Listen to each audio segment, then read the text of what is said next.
Okay, let's dive straight in. We've got some pretty significant news coming out of California we need to unpack. Yeah, big developments. We're looking at source material you shared. It's an excerpt, right, from an NBC Bay Area YouTube transcript. That's right. And it covers President Trump's recent action, specifically targeting California's plan. You know the one. The 2035 phase-out for new gas cars. Exactly, that's the one. And as the material points out, this kind of friction, federal versus state on clean air, it's not exactly new, is it? Not at all. There's quite a bit of history there, which is, well, it's a key part of understanding what's happening now, according to this source. Absolutely. And California's response, pretty much immediate. Oh, yeah. Swift and quite strong. The transcript mentions Governor Newsom and Attorney General Rob Bonta planning to sue right away. Okay, so our mission here really is to break down what this specific source tells us, just focusing on this NBC Bay Area material. Right. What's the federal action exactly? How did California react? What's the history mentioned? And what are the main arguments presented? Let's kick off with the federal action then. What specifically did President Trump sign based on this report? Okay, so the material says he signed a bill. And its explicit purpose is to formally block California's plan to phase out the sale of all new gas vehicles by 2035. All new gas vehicles. And it's broader than just passenger cars, I think you mentioned. That's a really important point the source makes, yeah. California's plan also included medium and heavy-duty diesel trucks, and reducing truck emissions generally. This federal action, according to the transcript, is aimed at blocking those parts too. Right, and the source includes a direct quote from the president about his reasoning. It does. Let me see. He's quoted saying, "We officially rescue the U.S. auto industry from destruction by terminating the California electric vehicle mandate once and for all." Strong words. Yeah. And he apparently added something about liking electric cars, like Tesla, but also liking combustion engines, saying people should have a choice, basically framing it around, choice and industry protection. So positioning it as a rescue mission for the auto industry and consumer freedom. Pretty much. That's the administration's angle as presented here, an intervention against what they see as, well, state overreach. Which, predictably, sparked an immediate counter from California. What did the materials say about their reaction? Well, Governor Newsom and AG Bonta, they immediately labeled the president's actions illegal. Okay. And stated they're filing a lawsuit, trying to block it. And this isn't the first legal challenge they've mounted against this administration, is it? No, not by a long shot. The source actually notes this would add to more than 20 other lawsuits they've already filed. Wow. 20 others. Yeah. And Governor Newsom's office put out a statement, too. They did. It's quoted saying, "This action defies decades of previous waivers and contradicts the legislative process." So hitting on history and procedure. And AG Bonta, his quote seemed pretty direct. Extremely direct. He said, "Today we are making good on that promise. We refuse to let this unprecedented and illegal use of the CRA undermine the Clean Air Act, waivers that give California the authority to enforce our own emission standards." Okay, he mentions the CRA there. What's the significance of that, the Congressional Review Act? Right, the CRA. It's basically a tool Congress has to overturn recent federal agency rules. Bonta's whole point, based on the quote, is that these Clean Air Act waivers, the things giving California authority, they've never been considered rules that Congress can just nix using the CRA.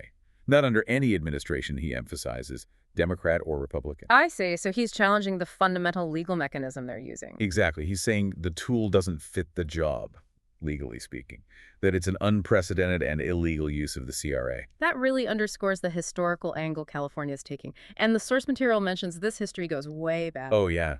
Decades. The report actually traces California's clean air efforts back to Governor Ronald Reagan. Reagan? Really? Yeah.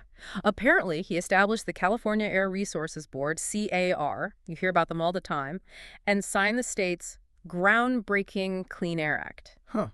And the waivers themselves, allowing states to go beyond federal standards. Those go back even further, according to the source, back to the Nixon administration. Nixon? Wow. So, yeah. This idea of California setting tougher standards with federal permission via waivers has a very long precedent. That's presented as a key counterpoint. Okay, so let's sort of pull the threads together from this source. Yeah. What are the core arguments we're seeing from each side here? All right, so the Trump administration's argument, as reported here, is essentially twofold. One, Yeah. California's rules will make cars and electricity too expensive. They'll spike prices. Okay, cool. And two, a more fundamental point, state rules simply cannot exceed federal standards. Full stop. And California's counter, drawing on that history and the legal points, they're basically saying history disagrees. They argue the waivers do legally allow stricter standards. That's the whole point of the waiver system dating back to Nixon. Right. And crucially, as A.G. Bonta stressed, these specific waivers aren't the kind of rules that can be undone using the CRA. That's their legal linchpin. Got it.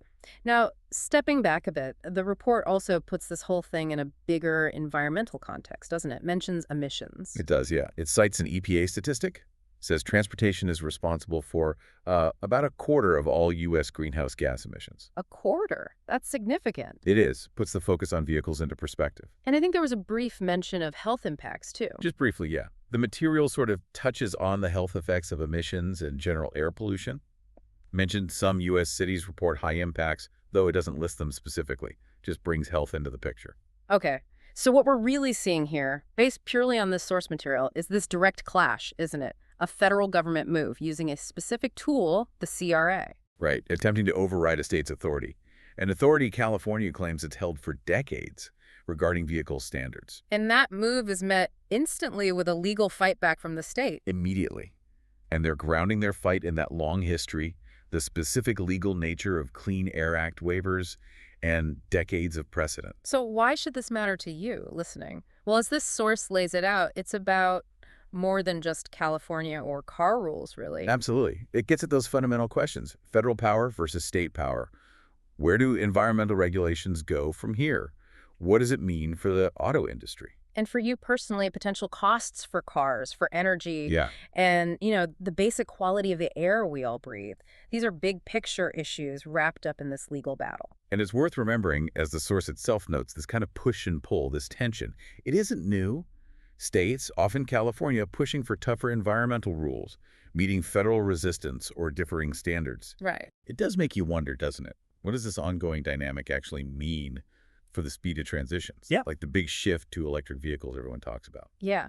How does progress on these huge challenges like climate change actually happen or maybe get slowed down when you have these different layers of government, sometimes pulling in different directions? It's definitely something to think about. How does that system work in practice for big changes? A question to mull over.